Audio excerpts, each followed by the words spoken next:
It's a great opportunity. We are going to learn how stand-up comedy and the comedians are surviving the coronavirus pandemic and how the online platforms are helping with. Welcome everybody to the Bromitas and Barreras show. Kevin, could you please introduce yourself and what do you do for business? Hi, my name is Kevin Armando Escobar Capo Cardona, but you could just call me Kevin Escobar for short. What he was saying was Bromitas sin Barreras, which is the Spanglish comedy show I co-host on Instagram every Tuesday and Thursday night, 10 p.m. Eastern time. It translates to Jokes Without Borders. So we allow people that do English or Spanish comedy to come on and do the show. And I'm gonna say, thanks to coronavirus, I've actually met a lot of people, and I've technically traveled the world in, at home in my underwear. So it's pretty cool. Yeah, I'm a New York Colombian American comedian. I've been doing this for a few years now, and it's weird doing it from home. I kind of miss the crowd. I kind of don't. It depends, but I'm gonna tell you the truth. So far, so good for me. I don't know. Yeah, pretty much it. And so, how do you feel with the comedy being done online? At first, like everyone else, oh, this is stupid. This is dumb. I hate it. But you get to cheat a little bit because because sometimes when you're on stage, you don't have notes and you don't remember your next joke. You could have a little note here or on the second screen, whatever. It's a and you get to practice. I write jokes every day, and there's a show I can do on the internet, maybe five a night. I could do five in a row. If I go outside in the street, I have to run around and sweat and look for a show, maybe do one or two, and this is very comfortable for me. I don't know, like I said, I'm not even wearing pants. Well, right now I am, just in case, but normally no. Yeah, that Hmm. is great. And how does it feel doing English and Spanish jokes at the same time? And how is the culture different? Whew, let me tell you. I started doing English comedy first, and it took me a year later after someone told me, "Don't you speak Spanish? Why don't you try it in Spanish?" Like, oh, right, I forgot. And I'm gonna tell you, for me, it's going a lot better in Spanish. I don't know why, but I just recorded my first ever comedy special in Spanish. Um, I don't have a title yet. I don't know when I'm gonna release it, but it was incredible. I've never done that before. So again, thank you coronavirus for this opportunity. Not to sound like an asshole, but and the Spanish crowds are less PC. They don't really let's if it's shocking or vulgar or whatever. If it's funny, it's funny. There's no one. Oh my god, I can't believe you said that. Rah, rah, rah. So I don't know. If I could, I'll stick with Spanish because that way I get to travel the world. But since I'm in New York, I'll do what I can. I have superpowers. I can do English or Spanish. And I'm 6'4", which is almost 2 meters. I'm super white. I have blue eyes, so I guess I don't know. It seems to work for me. I don't know. That's how life works sometimes. Yeah, that is great. Okay, Hmm. and what inspired you to get to engage in this business? Whew. It's kind of a boring story, but I'm an audio engineer for a bank, and one day I was by myself on the floor. It was empty. There was nothing going on. I was watching comedy on YouTube, and I was like, why don't why don't I try this? Like, I love this stuff. I've been watching it since I was a kid, and I've actually written stories and jokes down before, but I never thought of actually doing it. And I was always the fat kid in school, so I had to make fun of people or tell jokes to feel better about myself. But luckily, now I go to the gym, I'm okay. But I guess I stuck with it, and but the problem is I'm not really serious even at work. I wear a tie and stuff. It's a hard habit to get off. My boss is talking to me, and I'm trying so hard not to say a joke because I know there could be a punchline to that whatever stupid crap he's saying. You know what I mean? Uh, but yeah, I think it's just you. If you have a sense of humor, because I find everything funny. Like I said, coronavirus is hilarious to me. If you ask me, but personally, because for now no one has died that I care about. So I guess until that happens, I'll feel a different way. But right now, I'm loving this is a good life. So yeah, it's pretty much. What what has been your most hilarious moment so far with comedy? I love inviting my fiance and my family to shows because that way I tell jokes about them and then I say, "Oh, by the way, they're over there." And people just stare at them and it makes the joke just even better. You know what I mean? Yeah. I don't tell, I don't tell them I'm going to say stories about them. I'm just say, "Oh, I'm just going to do something." And it gets them mad, but after a while they get used to it because it's making me succeed in a way that's fun. It's not, it's not bad or anything. It doesn't mean it's a real story. It's not a true story. It could, with comedy, you embellish things or make it whatever. It doesn't matter. But definitely involving the people in the crowd or anyone that's in there. That helps a lot. The crowd work, definitely. Hmm. When was what? Let me rephrase the question. What was the harshest thing you've said about your fiance? I have a, I actually have a lot of jokes, especially now since we live together 24/7. I mean, like I said before, I'm almost 2 meters tall, so I can pee in the sink while she's on the toilet, just just destroying it. What else? She's from the Bronx. I don't know if the Bronx in New York, where is it? It's a terrible place. Oh, my cat is. Hi, my cat. Get out of here. So I say I rescued her because we now live in Astoria, Queens, which is a much nicer place. Uh, I go into a lot more detail of why because we once saw a homeless lady pooping in a soup can. So I'm never gonna eat tomato soup ever again because of that. But yeah, it's or the one time we were in the bedroom and one of the cats came up and licked my butt while I was naked. You know what I mean? I have so many stories I could, but I don't want all my comedy to just be about that. You know what I mean? So it could be maybe if there's a theme, but yeah, I ask her first, is this okay? Is this funny? And then I get her blessing because I don't want, Uh, the rent is too much, so I need her help, for now. yeah, So sure. that's Which is joke of yours you are in love with?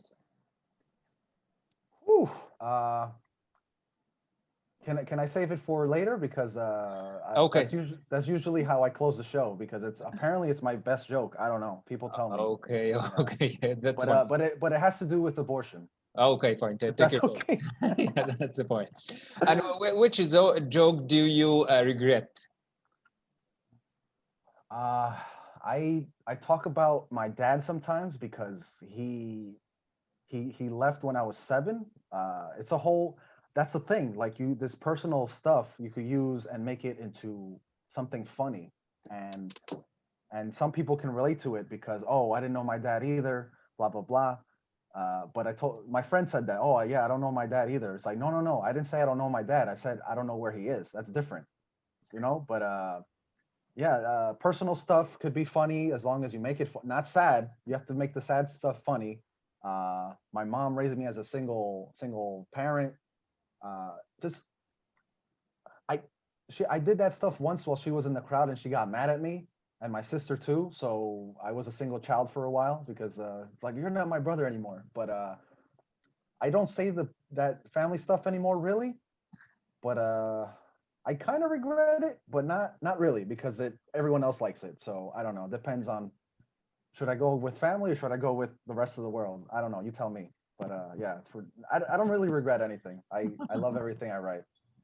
Okay, yeah, that's perfect. Okay, I totally understand that you are trying to be original, but how could you achieve this balance, like being original and avoiding your own life? I've started doing that because after a while you run out of material just talking about yourself, right? For example, I don't know if you're following American politics, but there's jokes in there every day. Trump, oof. Biden, terrible. I have jokes about my cats. I have 3 cats. Well, she has 3 cats. I have to deal with them, uh, whenever I'm in the train station in New York, there's always homeless people peeing everywhere or fighting. If something funny happens, I instantly open my phone and start writing a joke about it or whatever happened. So, truthfully, comedy is everywhere. You just have to open your third eye and open your mind as well. So, yeah, I get inspiration from everywhere actually. Sometimes I wake up at 3 in the morning and, oh, I have to write this joke, which is bad because it ruins my sleep, but it was a good joke. So that's how I work sometimes. Yeah. Yeah. Okay. How satisfied with your, let's say, career, job, self-image position now? What was that? You cut up a little bit. Yeah, I mean, how satisfied are you about yourself, about your future career now? I wish it would move a little faster because I was before coronavirus. I had comedy festivals lined up. I was going to travel. I was going to get a new job that paid a lot more, and I had to work less hours. So that part of coronavirus, I hate it every day. I'm like, God damn coronavirus. But I'm making the best of it, right? I'm stuck at home. Uh, in a way, it has helped. Like I said before, it has helped me because I've met so many people around the world. It's given me the opportunity to record my first ever comedy special. And I worked hard to memorize 30 minutes of jokes. I've never done that before. It was the inside of my brain was sweating. I can tell you that. I mean, again, I don't want to sound like an asshole, but this coronavirus for me is working. It's like it's great. Every day I have maybe 3 shows lined up online that I can do, or I could just take a break and watch Netflix, or you know. I'm glad the gym is open again because I was getting fat, but yeah, that's pretty much it. Yeah, it's good. It's good life now. The gym is back open. Yeah, Hmm. that is great. And now you are like providing the comedy for the other people. And what kind of comedy do you watch? Or even do you watch at all? Whew. Uh, I think it's the only thing I watch now, because how do you like to get other inspiration? It's good to watch other comedians and see because there's hundreds of different styles. There's people that only say one liners, one sentences, or guys that do a whole story that lasts 20 minutes, and at the end it's hilarious. I don't really watch that much TV shows anymore. Maybe if she wants to watch a movie on Netflix or a show together, then I'll watch it. But I'm not really paying attention.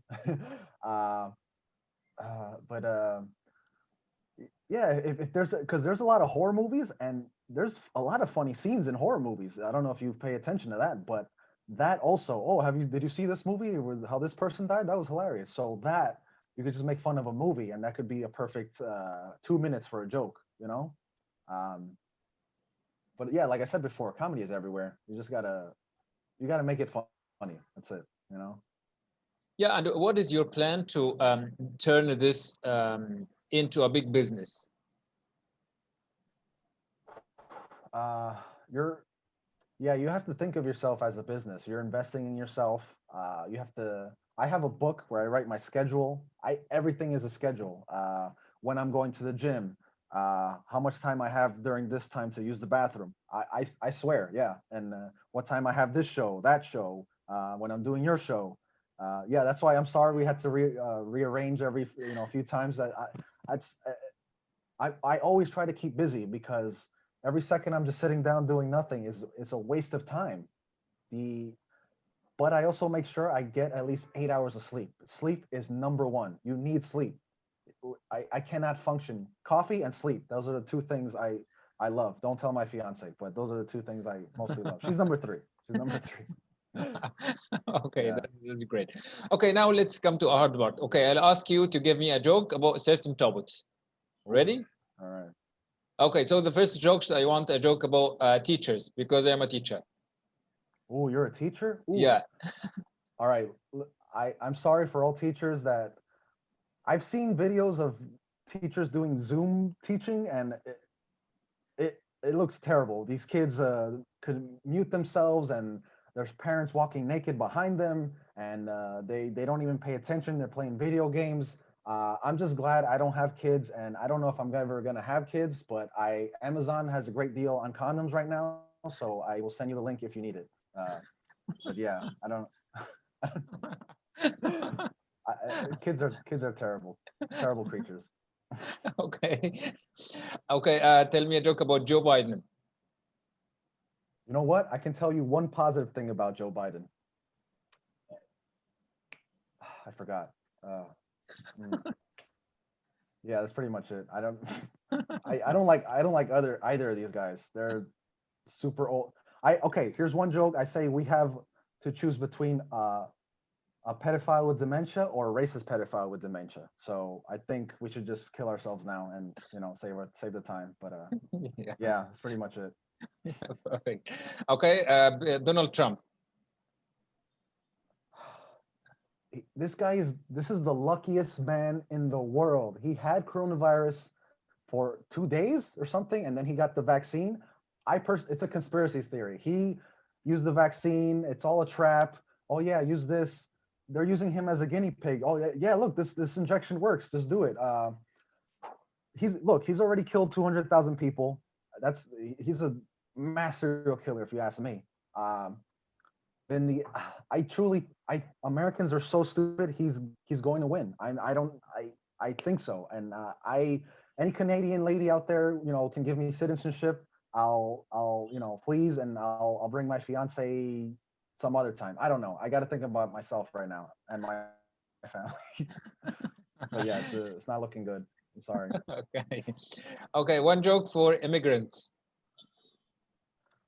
That's tough because my parents were immigrants. Um, every immigrant tells me how lucky I am that I was born in America. And when my mom told me she had a job opportunity to move to Australia before I was born, I I yelled at her because I would have loved to live somewhere else. Australia, I'm not sure how they're doing right now, but America is pretty much blowing up in itself. I would love to be anywhere else right now besides America. Um, so immigrants, please stop coming here. You don't want to come here. Please take me with you. That I speak Spanish. I'll learn the language if I have to. I don't care. Yeah, I love immigrants. They are America. There are no such thing as Americans. We're all immigrants technically. So yeah, that's my point of view. Okay. Okay, I meet you in the street, Kevin, and then I am suddenly giving you instructions on how to develop yourself. All right, there's police outside. Let me close the window. What was that again? Sorry. Yeah. Okay, so I meet you in the street suddenly, and then I start giving you instructions and recommendations about how to develop your character, yourself, and care about your future. What would Hmm. you say? Okay, am I in a comedic state or am I like serious? All right, let me see. Oh yeah, I appreciate it. I love hearing opinions because that's one way how I learn if I'm doing this right or am I doing it wrong, what I can change. What do you think?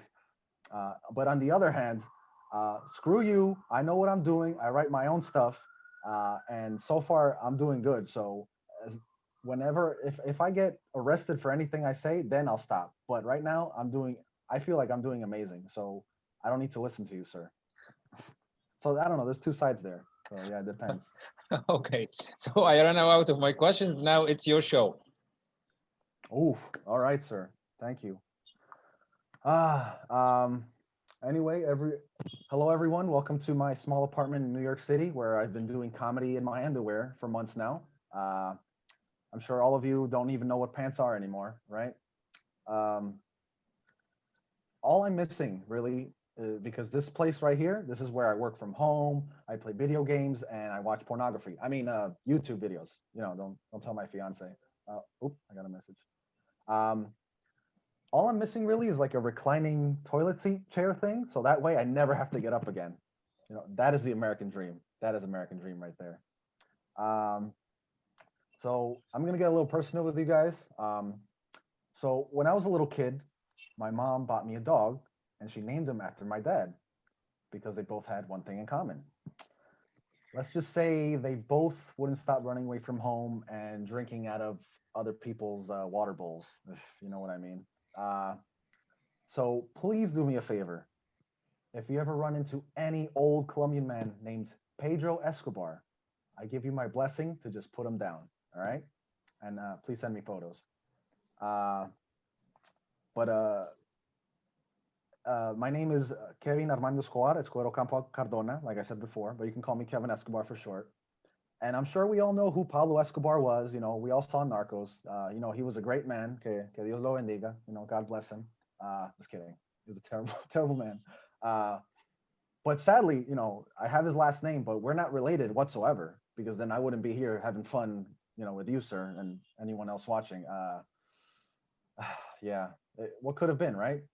Um, and sadly, again, we're not related, but my dad still tried to live the life for some reason because when I was 7, he was arrested for being a stereotypical Colombian and trying to smuggle cocaine from Colombia in his ass.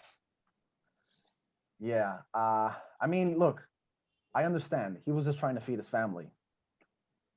Well, his other family. It's a long story. That's pretty much. And it was okay because I grew up with a strong single mom.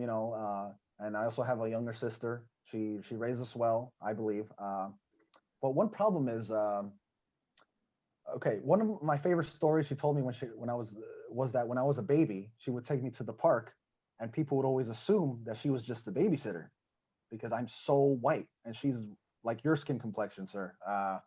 So she would just yell at them in Spanish, "No pendejos! I swear, I didn't kidnap him. No, he's my American son."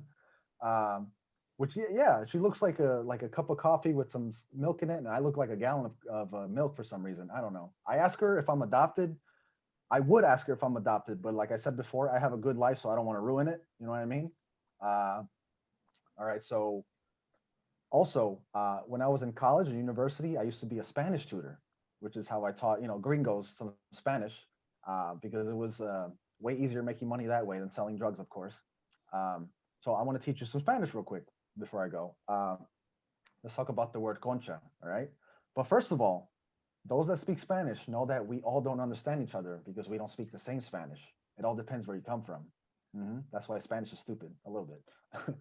So yeah, the word concha. In Mexico, it's a type of sweetbread. It can be a seashell, it can be a shrimp, or my favorite, a vagina.